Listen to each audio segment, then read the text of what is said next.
राजधानी दिल्लीला भूकंपाचे धक्के बसलेत। दिल्लीमध्ये 5.3 रिश्टर स्केलचा भूकंप झालेला आहे। भूकंपाच्या धक्क्यांनी पुन्हा एकदा दिल्ली हादरून गेली आहे। आणखी तपशील घेऊयात प्रतिनिधी शिवाजी काळे यांच्याकडून। शिवाजी, नेमका दिल्लीतल्या कुठल्या भागामध्ये हे भूकंपाचे धक्के बसले? तिथले नागरिक सुरक्षित आहेत का? काय नेमका शासनाने याबाबत आता निर्णय घेतलाय?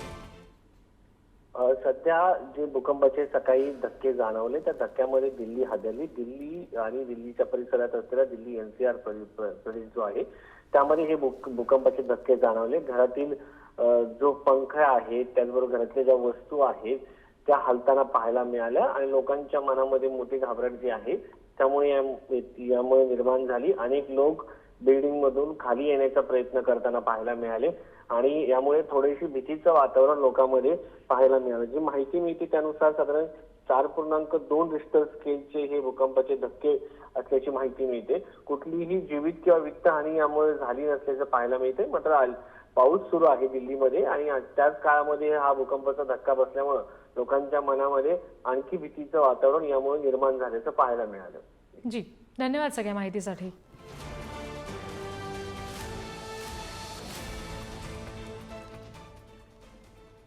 Thank you.